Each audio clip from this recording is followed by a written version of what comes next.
Hello दोस्तों, स्वागत है आप सभी का एक बार फिर से चैनल में। वीडियो में आगे बढ़ने से पहले चैनल को सब्सक्राइब करके बेल आइकन को प्रेस करना ना भूले, क्योंकि हम आपके लिए ऐसी मोटिवेशनल स्टोरी लाते रहते हैं। दोस्तों, इन 3 प्रकार के भोजन से मनुष्य की आयु कम होती है। इस प्रसंग में एक प्राचीन कथा है। इस कथा के माध्यम से हम आपको बताते हैं कि मनुष्य को किस प्रकार का भोजन करना चाहिए, भोजन करने का सही तरीका और सही दिशा कौन सी है, भोजन कब करना चाहिए तथा भोजन शुरू करने से पहले क्या बोलना चाहिए। दोस्तों, एक बार की बात है, देवर्षि नारद भगवान श्री कृष्ण से मिलने के लिए द्वारिका नगरी में पधारते हैं। तब भगवान श्री कृष्ण देवर्षि नारद को देखकर उनका स्वागत करते हुए कहते हैं, आइए देवर्षि, द्वारिका में आपका स्वागत है। आज किस प्रयोजन से आप द्वारिका में पधारे हैं? अवश्य ही कोई महत्वपूर्ण समाचार लेकर आए होंगे। तब देवर्षि कहते हैं, हे प्रभु, आप सब कुछ जानते हुए भी पूछ रहे हैं। मैं आज आपके पास मेरी एक्स शंका का निवारण करने के लिए ही आया हूं। कृपया आप अपने इस भक्त की द्विधा को दूर कीजिए। तब श्री कृष्ण मुस्कुराते हुए कहते हैं, हे देवर्षि, मैं अवश्य जानता हूं कि आप किस कारण से दुखी है और आपके मन की द्विधा को भी मैं अवश्य जानता हूं। इसीलिए आपके मन में जो भी शंका है अथवा प्रश्न है, आप निसंकोच होकर पूछिए। मैं आपकी शंका का निवारण अवश्य करूंगा।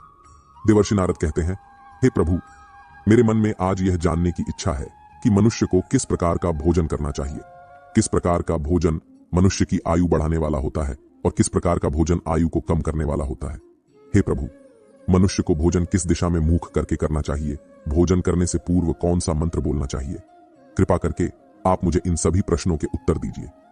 तब श्री कृष्ण कहते हैं, हे देवर्षि, आज आपने समस्त मनुष्य जाति के कल्याण के लिए बहुत ही महत्वपूर्ण प्रश्न किया है। यह बात सत्य है कि मनुष्य जिस प्रकार का भोजन करता है, उसी के अनुसार उसका स्वभाव, भाग्य और उसका अगला जन्म निर्धारित होता है। हे देवर्षि, इस विषय में एक प्राचीन इतिहास है जो मैं आपको सुनाता हूं। त्रेता युग में यह कथा महर्षि अगस्त्य ने भगवान श्री राम को सुनाई थी, इसीलिए इस कथा का महत्व बहुत अधिक है। इस प्राचीन कथा के माध्यम से आपको आपके सभी प्रश्नों के उत्तर मिल जाएंगे। इसीलिए आप इस कथा को ध्यान से पूरा अवश्य सुने और इसका प्रचार करें। जो भी इस कथा का श्रवण करता है, उसके समस्त पापों का नाश होता है और उसे सैकड़ों वर्षों तक दान करने का पुण्य मिलता है। देवर्षि कहते हैं, हे प्रभु, मैं इस कथा को अवश्य सुनना चाहता हूं। इस कथा को मैं ध्यान पूर्वक सुनूंगा और इसका प्रचार पृथ्वी लोक पर करूंगा। श्री कृष्ण कहते हैं, प्राचीन काल की बात है। उस समय एक बहुत बड़ा जंगल था। उस जंगल का आकार 100 योजन था, लेकिन उस जंगल में कोई भी पशु और पक्षी नहीं रहते थे। केवल वृक्ष और पेड़ पौधे ही थे। कोई भी पशु उस जंगल की तरफ नहीं जाता था, लेकिन उस जंगल के मध्य भाग में एक 4 कोस लंबी झील थी और केवल उसी झील में हंस, बदक तथा अन्य पशु पक्षी रहा करते थे। एक बार अगस्त्य मुनि उस झील के पास से गुजर रहे थे तो उन्हें एक बहुत ही अजीब चीज दिखाई दी। उस झील के पास एक बहुत बड़ा आश्रम था जो बहुत पुराना हो गया था, लेकिन फिर भी अत्यंत सुंदर और पवित्र दिखाई पड़ रहा था। उस आश्रम में कोई भी साधु तथा तपस्वी नहीं रहता था। वह आश्रम पूरी तरह से खाली था। अगस्त्य मुनि एक रात के लिए उस आश्रम में ठहर गए और सुबह उठकर वे उस झील के पास चले गए तो उन्हें रास्ते में एक मुर्दा अर्थात लाश पड़ी हुई दिखाई पड़ी, जो शरीर से अत्यंत बलवान और हृष्ट-पुष्ट था, जिसे देखकर मालूम होता था कि वह किसी तरुण पुरुष की लाश है। उस लाश को देखकर अगस्त्य मुनि सोचने लगे कि यह कौन है, इसकी मृत्यु कैसे हो गई तथा वह इस जंगल में आखिर कैसे आया होगा। उस मरे हुए आदमी के बारे में जानने की अगस्त्य मुनि को जिज्ञासा हुई। तभी अचानक आकाश में उन्हें एक दिव्य विमान दिखाई पड़ा और वह दिव्य विमान उस झील के समीप आकर रुक गया और उस विमान से एक दिव्य पुरुष उतरा और वह उस झील में नहाने के लिए चला गया। झील में नहाने के बाद वह बाहर आया और उस मुर्दे का मांस खाने लगा। उसने भरपेट उस मोटे ताजे मुर्दे का मांस खा लिया और फिर से विमान में बैठकर स्वर्ग की ओर जाने लगा। तभी अगस्त्य मुनि ने उस दिव्य पुरुष को आवाज लगाई, हे दिव्य पुरुष, तुम कौन हो? तुम देवताओं के समान दिखाई पड़ते हो, किंतु तुम्हारा भोजन बहुत घृणित है। तुम मुर्दे का मांस क्यों खा रहे हो? ऐसा भोजन भला कोई देवता कैसे कर सकता है? फिर उस स्वर्गवासी दिव्य पुरुष ने अगस्त्य मुनि की तरफ देखा और उन्हें हाथ जोड़कर प्रणाम करके कहने लगा, हे विप्रवर, आपको प्रणाम है। मैं आपको मेरी कहानी सुनाता हूं। पूर्व काल की बात है। विदर्भ देश में मेरे महायशस्वी पिता राज्य करते थे। वे वसुदेव के नाम से तीनों लोकों में प्रसिद्ध थे और परम धार्मिक व्यक्ति थे। उनकी 2 पत्नियां थीं। उन दोनों पत्नियों से उन्हें एक एक करके 2 पुत्र हुए। मैं उनका सबसे बड़ा बेटा था। लोग मुझे श्वेत के नाम से जानते थे और मेरे छोटे भाई का नाम सूरत था। पिताजी की मृत्यु के बाद मुझे विदर्भ देश का राजा बना दिया गया और मैं वहां सावधानी के साथ राज्य चलाने लगा। राज्य करते हुए मुझे कई हजार साल बीत गए। फिर एक दिन मुझे वैराग्य हुआ और मैंने राजपाट का त्याग करने का निर्णय लिया और मृत्यु पर्यंत तपस्या करने का निश्चय करके मैं जंगल में रहने के लिए चला गया। अपने राज्य को मैंने अपने छोटे भाई सूरत को सौंप दिया और उसे राजा बना दिया। फिर इस झील के पास आकर मैंने कठोर तपस्या करना आरंभ किया। 80,000 वर्षों तक मैंने इस जंगल में तपस्या की और उसी के प्रभाव से मुझे ब्रह्मलोक की प्राप्ति हुई। लेकिन ब्रह्मलोक पहुंचने के बाद भी मुझे भूख और प्यास अधिक सताने लगी। मेरे सभी इंद्रिय तिलमिला उठे। फिर मैंने ब्रह्मलोक के सर्वश्रेष्ठ देवता ब्रह्मा जी से पूछा, हे भगवान, मैंने तो सुना है कि ब्रह्मलोक में किसी भी प्राणी को भूख और प्यास नहीं लगती है। फिर मुझे भूख और प्यास क्यों लग रही है? ये मेरा पीछा क्यों नहीं छोड़ रही है? कृपया आप मुझे बताइए कि मैं किस चीज का सेवन करूं। फिर ब्रह्मदेव ने कहा, हे राजन, पृथ्वी पर दान धर्म करने पर ही व्यक्ति इस लोक में भूख प्यास से मुक्त हो जाता है। लेकिन तुमने अपने जीवन काल में कभी दान नहीं किया, किसी भिखमंगे को भीख तक नहीं दी। तुमने राजमहल में रहकर भी द्वार पर आए अतिथियों को भोजन नहीं दिया। तुमने सदैव ही उच्चिष्ट भोजन किया है। बिना स्नान किए ही तुम भोजन किया करते थे। भोजन शुरू करने से पहले तुमने ईश्वर का धन्यवाद नहीं किया। स्वादिष्ट भोजन को दूसरों को दिए बिना ही तुमने उसे ग्रहण कर लिए। इसी कारण से तुम्हें यह पाप लगा है। इसीलिए तुम्हें ब्रह्मलोक में भी भूख और प्यास का कष्ट उठाना पड़ रहा है। जीवित रहते हुए तुमने अनेक प्रकार के आहारों का अकेले ही सेवन किया है। अनेक प्रकार के पकवान तुमने अकेले ही खाए हैं, दूसरों को नहीं दिए हैं, जिससे तुम्हारा शरीर तो बलवान बन गया, किंतु तुम्हारा पुण्य क्षीण हो गया।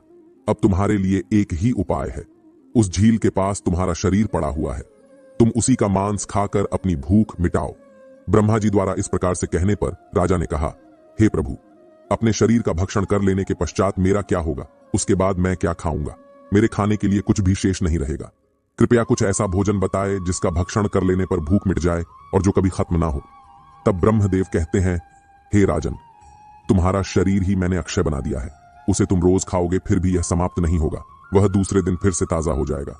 इस मृत शरीर के अंग फिर से उग आएंगे और उन्हें तुम फिर खा सकोगे। और जब तुम अपने शरीर का मांस खाते हुए 100 वर्ष बीत जाएंगे, उसके बाद तुम्हारे इसी जंगल में एक दिन महर्षि अगस्त्य पधारेंगे और उन्हीं के द्वारा तुम इस पाप से मुक्ति पा सकोगे। इस प्रकार से राजा ने सारी हकीकत महर्षि अगस्त्य को बता दी और कहने लगे, हे विप्रवर, मेरा शरीर कभी नष्ट नहीं होता है और मैं रोज आकर अपने शरीर का मांस खाता हूँ। न जाने कब मुनि अगस्त्य यहाँ पर पधारेंगे और मुझे इस कष्ट से मुक्ति दिलाएंगे। ऐसा सोचते हुए मुझे 100 वर्ष बीत चुके हैं और मैं आज भी उनकी राह देख रहा हूँ। राजा श्वेत का इस प्रकार से कथन सुनकर महर्षि अगस्त्य बोले, अच्छा, तो तुम्हारे सौभाग्य से मैं यहाँ पर आया हूँ। मैं ही मुनि अगस्त्य हूँ और बोलो, मैं तुम्हारी किस प्रकार से सहायता कर सकता हूँ? तब राजा अत्यंत प्रसन्न हुए और जमीन पर लेटकर महर्षि अगस्त्य के चरणों को वंदन करने लगे। राजा श्वेत बोले, हे मुनि, कृपया आप मुझे इस घृणित आहार से मुक्त कीजिए तथा जिस पाप के कारण मुझे ये प्राप्त हुआ है उस पाप से भी मुझे मुक्त कीजिए, जिससे मुझे अक्षय लोक की प्राप्ति हो सके। हे ऋषि, मैं आपको ये दिव्य आभूषण भेंट करता हूँ। कृपया आप मुझ पर कृपा करें। राजा की दुख भरी बातें सुनकर मुनि को उन पर दया आ गई। जैसे ही राजा ने वह दिव्य आभूषण महर्षि अगस्त्य के हाथ पर रखा, उसी समय उनका मृत शरीर अदृश्य हो गया और वे उस पाप से मुक्त हो गए। और फिर महर्षि अगस्त्य से आज्ञा लेकर वे उस दिव्य विमान में बैठकर ब्रह्मलोक को चले गए। इस प्रकार से उस राजा श्वेत को दान न करने के पाप से मुक्ति मिली। भगवान श्री कृष्ण कहते हैं, हे देवर्षि, इस प्रकार से उच्चिष्ट भोजन करने के कारण ही विदर्भ देश के महाराज को ब्रह्मलोक में रहने पर भी तृप्ति नहीं मिली और उन्हें पृथ्वीलोक पर आकर स्वयं का ही मांस खाना पड़ा। हे देवर्षि, अब मैं तुम्हें भोजन के नियम बताता हूं, आप इसे ध्यान से सुनिए। भोजन शुरू करने से पहले थोड़ा सा अन्न भूमि पर रखना चाहिए ताकि देवता, पशु पक्षी, सर्प, दैत्य तथा प्रेत पिशाच जो अपने कर्म बंधन से बंधे हुए हैं, उन सभी को अन्न की प्राप्ति हो। यदि भोजन करते समय कोई अतिथि आ जाए तो उसका स्वागत करे और उसे आसन देकर प्रणाम करके उसका सत्कार करे। फिर उसे श्रद्धापूर्वक भोजन कराकर विदा करे, क्योंकि जिसके घर से अतिथि निराश होकर लौट जाता है उसे वह अपने पाप देकर उसके शुभ कर्मों को ले जाता है। श्री कृष्ण कहते हैं, मनुष्य को पिता के घर में रहने वाली विवाहित कन्या, दुखिया और गर्भ धारण की हुई स्त्री तथा वृद्ध को भोजन कराने के बाद ही भोजन करना चाहिए। इन सभी को भोजन कराए बिना जो स्वयं भोजन ग्रहण करता है उसका भोजन पापमय बन जाता है। ऐसा व्यक्ति नरक में ही जाता है। जो स्नान किए बिना ही भोजन करता है उसका भोजन मलभक्षण के समान हो जाता है। जो बालक एवं वृद्ध आदि के हिस्से का भोजन करता है उसका भोजन विष्ठा के समान हो जाता है। और जो बिना दान किए ही भोजन ग्रहण करता है उसका भोजन विष के समान बन जाता है। मनुष्य को कभी भी दुराचारी व्यक्ति द्वारा दिया गया अथवा दूसरों द्वारा अपमानित करके दिया गया भोजन कभी भी ग्रहण नहीं करना चाहिए। मनुष्य को चाहिए कि परोसे हुए भोजन का अग्रभाग अग्नि को देकर ही भोजन करना चाहिए। भोजन को एकाग्र चित्त होकर करना चाहिए। प्रथम मीठा, फिर लवण और खट्टा और अंत में कटु एवं तीखे पदार्थों का सेवन करे। प्रथम 3 निवाले मौन होकर ग्रहण करने चाहिए। ऐसा करने से व्यक्ति के सभी पाप कर्म तुरंत नष्ट हो जाते हैं और भगवान की कृपा से उसे जीवन भर कभी अन्न की कमी महसूस नहीं होगी। श्री कृष्ण कहते हैं, पूर्व दिशा में बैठकर भोजन करने से व्यक्ति रोगों से और मानसिक तनाव से मुक्त हो जाता है। बीमार बुजुर्गों को पूर्व की ओर मुख करके भोजन अवश्य करना चाहिए। इससे उनके स्वास्थ्य में सुधार होता है, क्योंकि पूर्व दिशा उगते हुए सूर्य की दिशा है और सूर्य देव बल, आरोग्य तथा दीर्घायु प्रदान करते हैं। विद्या की अभिलाषा रखने वाले मनुष्य को उत्तर दिशा की ओर मुख करके भोजन करना चाहिए। यह दिशा देवी सरस्वती की दिशा है। ध्यान रहे, दक्षिण दिशा की ओर मुख करके भोजन न करे, यह मृत्यु की दिशा होती है। इस दिशा में मुख करके भोजन करने से आयु कम होती है। टूटे फूटे बर्तनों में भोजन नहीं करना चाहिए, यह दुर्भाग्य को निमंत्रण देता है। भोजन हमेशा स्वच्छ थाली में ही करना चाहिए। गंदी थाली में भोजन करने से जीवन में दुर्भाग्य आता है। एकादशी के दिन तामसिक अन्न का सेवन न करे। जो मनुष्य एकादशी के दिन तामसिक अन्न अर्थात मांस का सेवन करता है, लक्ष्मी उसे छोड़कर चली जाती है। भोजन का अपव्यय करना अनर्थ माना गया है, इसीलिए थाली में जितना आवश्यक हो उतना ही भोजन ले। अगर कोई व्यक्ति साथ में भोजन कर रहा हो तो उसका भोजन समाप्त होने तक उठकर नहीं जाना चाहिए। इससे पितृदेव नाराज हो जाते हैं। भोजन के बाद थाली में हाथ धोना अनुचित माना गया है। थाली में हाथ धोने से अन्न का अपमान होता है। भोजन के बाद थाली में हाथ धोने वाले लोग नीच योनि में जन्म लेते हैं। सबसे महत्वपूर्ण बात ध्यान रहे कि व्यक्ति को बिस्तर पर बैठकर कतई भोजन नहीं करना चाहिए। ऐसा करने से व्यक्ति कई प्रकार के रोगों से ग्रसित हो सकता है। भोजन केवल जमीन पर आसन बिछाकर उस पर बैठकर ही करना चाहिए। भोजन करते समय दिशाओं का ध्यान रखना बहुत ही आवश्यक होता है। यदि गलत दिशा में बैठकर अथवा गलत दिशा में मुख करके भोजन करने से व्यक्ति को उसके अनिष्टकारक परिणाम प्राप्त होते हैं। भगवान श्री कृष्ण कहते हैं, जिस भोजन के ऊपर से कोई पैर रखकर चला गया हो अथवा कोई व्यक्ति भोजन को लांघ कर गया हो तो ऐसे भोजन को कभी खाना नहीं चाहिए। ऐसा भोजन अशुद्ध हो जाता है। ऐसे भोजन को पशुओं को खिला देना चाहिए। दूसरों के द्वारा लांघा गया भोजन खाने से मनुष्य की आयु कम हो जाती है और उसके शरीर में भिन्न भिन्न प्रकार के रोग उत्पन्न होते हैं। यदि भोजन में बाल निकल आता है तो ऐसा भोजन त्याज्य हो जाता है। यदि अन्न में बाल निकलता है तो उसे ईश्वर को कभी प्रसाद के रूप में नहीं चढ़ाना चाहिए और ना ही स्वयं खाना चाहिए। ऐसा भोजन प्रेतों को प्राप्त हो जाता है। श्री कृष्ण कहते हैं, मनुष्य को दूसरों के लिए परोसा हुआ भोजन भी नहीं खाना चाहिए। जो मनुष्य दूसरों का भोजन छीन के खाता है अथवा किसी को बिना दिए ही स्वयं उस अन्न का उपभोग करता है, उससे देवी अन्नपूर्णा रुष्ट हो जाती है। भोजन सभी में बांटकर खाना चाहिए। दूसरों के हिस्से का भोजन करने से मनुष्य के पुण्य कर्म नष्ट हो जाते हैं। पवित्र आसन पर बैठकर अपने पैरों को भूमि पर रखकर पूर्व की ओर सूर्याभिमुख होकर अन्न ग्रहण करना ही सर्वोत्तम माना गया है। पूर्वाभिमुख होकर भोजन करने से यश की प्राप्ति होती है और उत्तर की ओर मुख करके भोजन करने से सत्य की प्राप्ति होती है। दोनों हाथ, दोनों पैर तथा मुख को पानी से धोकर ही भोजन करना चाहिए। भोजन के पात्र को भूमि पर रखकर अन्न ग्रहण करना ही सर्वश्रेष्ठ माना गया है। शास्त्रों में इस प्रकार के भोजन को उपवास के समान बताया गया है। मनुष्य को क्रोध रहित होकर भोजन करना चाहिए। क्रोध की अवस्था में भोजन करने से भोजन का अपमान होता है और कई व्याधियां उत्पन्न होती है। यदि चित्त कहीं और हो तब भी भोजन नहीं करना चाहिए और गुस्से से भरे मन से भी भोजन करना अशुभ होता है। जो जूते पहनकर भोजन करता है, इस प्रकार के भोजन को आसुरी भोजन कहा गया है। ठीक मध्यरात्रि में, ठीक मध्याह्न होने पर भी भोजन करना अशुभ माना गया है। यदि पेट खराब हो तब भी भोजन नहीं करना चाहिए। गीले वस्त्र पहन करके भी भोजन करना अशुभ होता है। दूसरों के लिए परोसा गया भोजन भी कभी नहीं करना चाहिए। सोते हुए, खड़े होकर, टूटे फूटे पात्र में भूमि पर रखकर अथवा हाथ पर रखकर भोजन ग्रहण करने से दरिद्रता आती है। भोजन करते समय वेदों का उच्चारण नहीं करना चाहिए। शास्त्रों के अनुसार स्त्री को पति के भोजन के बाद ही भोजन कर लेना चाहिए। यदि पति घर से दूर हो तो पति को ध्यान करके भोजन ग्रहण करना चाहिए। इससे पति की आयु लंबी होती है और स्त्री सदा सुहागिन रहती है।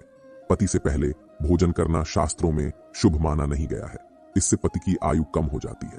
इसके साथ ही विष्णु पुराण के अनुसार पति और पत्नी को एक साथ बैठकर भोजन नहीं करना चाहिए। ऐसा करने से दोनों में क्लेश और विवाद होता है।